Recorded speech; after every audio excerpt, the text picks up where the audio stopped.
On avance pour parler évidemment de ce qui est important, hein, c'est-à-dire la position de François Bayrou sur Mayotte. On commence par rappeler combien est-ce que Mayotte est en train de vivre un drame absolu, hein, dans non pas l'indifférence généralisée, mais au regard du drame et de la catastrophe que c'est, tu sens quand même le deux poids deux mesures, quoi. On parle d'une catastrophe environnementale dont on ne sait pas combien de morts elle a fait. On ne saura d'ailleurs probablement jamais exactement, mais ça va se chiffrer en centaines, voire en milliers, sur le territoire national. Le problème, on le rappelle, c'est évidemment que lundi dernier, François Bayrou a choisi, non pas de prendre l'avion pour se rendre à Mayotte, sur place, constater l'ampleur des dégâts et l'horreur de la situation. François Bayrou a choisi en effet de se déplacer, mais pour aller à Pau, présider le conseil municipal de la belle ville de Pau, indiquant du même coup qu'il comptait bien rester maire de cette même belle ville de Pau. Petite info, sortie par France Info, coût financier, environnemental et politique, le trajet en Falcon de François Bayrou à Pau soulève plusieurs interrogations. Plusieurs factures sont à prendre en compte. La première est climatique. Le trajet en Falcon de François Bayrou a consommé plus d'1,5 tonne de carburant pour ce seul aller-retour, soit 2 heures de vol. La deuxième est financière. Il faut compter autour des 18 000 € pour un trajet de ce type avec l'un des 7 Falcons à disposition du président de la République et du Premier ministre. Pau est effectivement à 800 km de Paris et est mal desservi. Il y a certes le train, mais à raison de quelques trajets par jour et 5 heures de voyage en moyenne. Il faut tout sécuriser, privatiser un wagon, parfois même utiliser une autre voie ferrée, ce qui est jouable, mais il faut s'organiser en amont, une tâche encore plus compliquée quand il faut prendre l'avion de ligne, sans compter qu'il faut transporter tout le monde qui l'accompagne, sa sécurité, etc. C'est pas si simple que ça de déplacer un Premier ministre. Mais est-ce qu'il avait vraiment besoin d'assister à ce conseil municipal? Il a fait la réunion avec le conseil de défense qui se tenait à Paris en visio. N'aurait-il pas pu faire, à contrario, son conseil municipal en visio par ailleurs?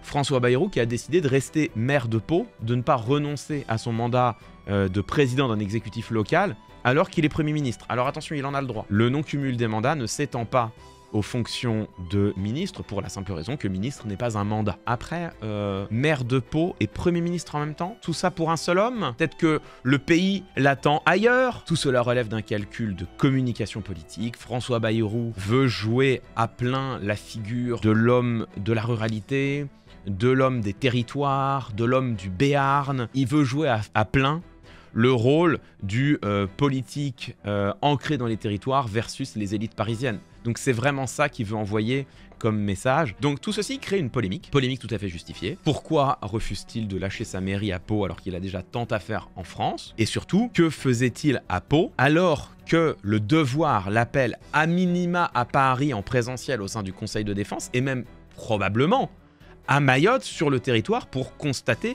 l'horreur de la situation, ce qui, je pense, est nécessaire pour qu'ensuite il puisse prendre les décisions en toute connaissance de cause. Nos émotions sont nécessaires parce que c'est grâce à elles que nous pouvons prendre conscience de l'horreur d'une situation qui est trop loin de nous. J'ai entendu beaucoup de commentateurs parler de symboles, de dire en termes de symboles, c'est pas bien de pas y aller. Mais c'est pas une question de symbole, c'est une question de décision. Si Bayrou va à Mayotte et prend conscience de ses yeux de l'horreur de la situation, peut-être que les décisions qu'il prendrait ne seraient pas les mêmes que s'il se contente de juger sur rapport. C'est la raison pour laquelle je pense que c'est une faute politique profonde, de fond, de ne pas y être allé. Donc ça, c'est pour le fond du dossier. La question, c'est comment s'en est-il justifié? Alors ça tombe bien, mardi après-midi, il était tout seul lors des séances de questions au gouvernement à l'Assemblée nationale. C'est incroyable. Je vous propose d'écouter la réponse qu'il fait ici au député Stevie Gustave, député écologiste. Il n'est pas d'usage que le Premier ministre et le Président de la République quittent en même temps le territoire national. Surtout que, disons-le humblement, j'ai la responsabilité de proposer au Président de la République un nouveau gouvernement et je le ferai dans les délais les plus rapides. C'est généralement vrai que le président et le Premier ministre se coordonnent pour ne pas quitter en même temps le territoire national. Il y a eu plein d'exceptions. Évidemment, le problème, c'est que Mayotte, ça fait partie du territoire national, François. Il est le Premier ministre de toute la France et de tous les Français, et il n'est pas foutu de capter que le drame qui frappe les Mahoraises et les Mahorais frappe en réalité la France. Là, pour le coup, le mépris absolu dans lequel François Bayrou tient manifestement les Mahoraises et les Mahorais, ici nous explose au visage. Pour lui, c'est pas vraiment la France. Dire ça, c'est une faute politique absolue. Et alors attendez, c'est pas fini, parce que là, il nous expliquait que par ailleurs, sa priorité, c'est quand même de faire un gouvernement. Alors du coup, derrière, Mathilde Panot lui a fait remarquer à juste titre que Si vraiment sa priorité c'était de constituer un gouvernement, pourquoi est-ce qu'il a passé la journée à Pau pour présider un conseil municipal? Il s'en est défendu aussi. J'étais à la réunion de crise avec le président de la République. J'y ai participé de la première à la dernière minute. Simplement, j'y ai participé par visio, comme le ministre de l'Intérieur y a participé par visio depuis l'île de la Réunion. Est-ce qu'on s'arrête sur le fait que manifestement, il voit pas la différence? Le ministre de l'Intérieur y a participé en visio depuis l'île de la Réunion qui est à 1 heure de vol de Mayotte. Oui, le ministre de l'Intérieur y a participé en visio. Parce qu'il s'est rendu à Mayotte. Par ailleurs, pourquoi est-ce qu'il n'a pas fait l'inverse? Pourquoi est-ce qu'il n'est pas resté à Paris pour, comme il le disait lui-même, travailler à constituer son gouvernement? 1. Participer à cette réunion de crise qui avait l'air quand même importante. 2. Et éventuellement faire son conseil municipal en visio. Peut-être c'était possible. Peut-être c'était plutôt ça qu'il fallait faire. Mais attendez, c'est pas fini, mesdames, messieurs. Que je suis obligé de vous dire que Pau, c'est en France. Mayotte aussi. Si j'avais été dans une mairie du 7e arrondissement ou la mairie de Neuilly, vous auriez considéré, madame, que c'était très bien. Il y a une rupture que peut-être vous ne sentez pas entre la vie de la province et le cercle des pouvoirs à Paris.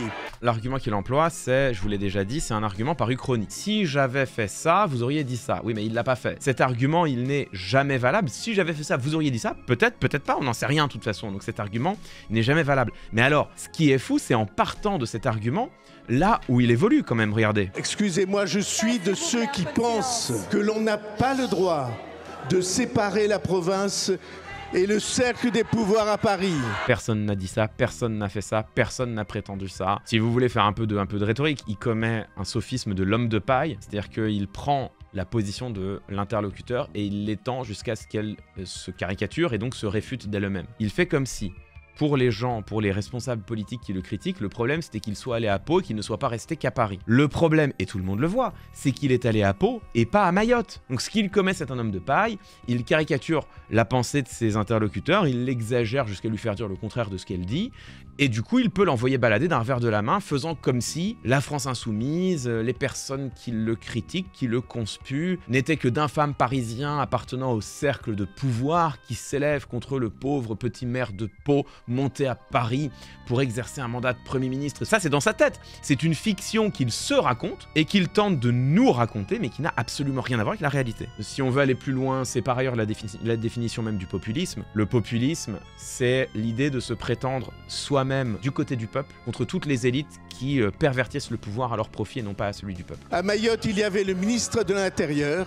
Oui, bah c'est pour ça qu'il a fait la réunion en visio, frérot. C'est le président de la République qui dirigeait la réunion de crise et j'y participais. J'ai présidé le conseil municipal de ma ville de 19h à 23h. Je considère que, ce faisant, j'étais aussi à ma place de citoyen. C'est le problème, c'est qu'il est Premier ministre. Il n'est pas que citoyen, ça vient avec des devoirs. Et j'ai l'intention de défendre cette idée que la citoyenneté ne se divise pas entre être à Paris et occuper ses responsabilités de citoyen sur le terrain. Ça va être un très grand sujet pour notre avenir. C'est insupportable. Ça n'est pas une question anecdotique. La question de la présence ou non du Premier ministre à Mayotte. Je pense que le fait que le Premier ministre voit les horreurs qui frappent Mayotte de ses yeux serait susceptible, potentiellement, d'influencer sa prise de décision. L'existence de cette possibilité suffit à justifier qu'il aurait dû urgemment se rendre à Mayotte, que c'est pour moi son devoir de Premier ministre, puisqu'il est aussi le Premier ministre des Mahoraises et des Mahorais, qui sont, comme il se plaît à le souligner, des citoyens à part entière, et que la citoyenneté, en effet, mon cher Premier ministre, elle ne se divise pas. Derrière, c'est incroyable. C'est-à-dire que le millefeuille argumentatif qu'il utilise pour justifier sa décision est un empilement d'arguments pourris. C'est vraiment le millefeuille faisandé, chaque couche plus moisie que la précédente. Il commence en disant « Ouais, mais tu comprends, le Premier ministre et le Président de la République doivent pas quitter en même temps le territoire national. » Ah bon? Et ensuite, il te dit « Ouais, et puis quand même, c'est un procès à Pau. Vous divisez la citoyenneté. Si j'étais allé à Neuilly, vous auriez pas dit la même chose. Bah si t'étais allé à Neuilly, on aurait dit exactement la même chose. Parce que le problème, c'est que t'étais pas à Mayotte. Et personne ne méprise Pau, qui est une belle et grande ville. Y a pas de problème, y a aucun souci là-dedans. Ne t'invente pas des adversaires et des combats. En fait, j'ai même pas besoin de vous le décrypter tout ça, parce que ça se voit. C'est une catastrophe rhétorique. Tout le monde voit bien que les arguments ne tiennent pas debout une seule seconde, et que, en réalité, François Bayrou est bien en peine de justifier une décision absolument injustifiable, décision qui ne fait que révéler révéler une chose, c'est que lui qui prétend être l'homme des territoires contre le centralisme parisien, lui qui prétend que la citoyenneté ne se divise pas, lui qui prétend qu'un Premier ministre doit être Premier ministre de tous les citoyens et toutes les citoyennes à part égale, c'est lui en fait qui divise la citoyenneté. C'est lui en fait qui considère en son fort intérieur que les Mahorais sont des citoyens de seconde zone, que Mayotte ne mérite pas son temps, ne mérite pas son attention autant que d'autres territoires ou d'autres régions. C'est lui qui a un problème avec une partie de la France, en l'occurrence celle qui n'est pas sur le territoire métropolitain.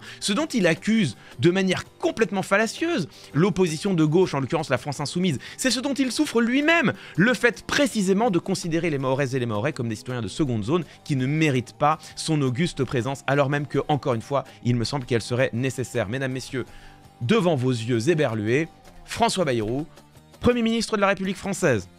Eh ben c'est bien parti.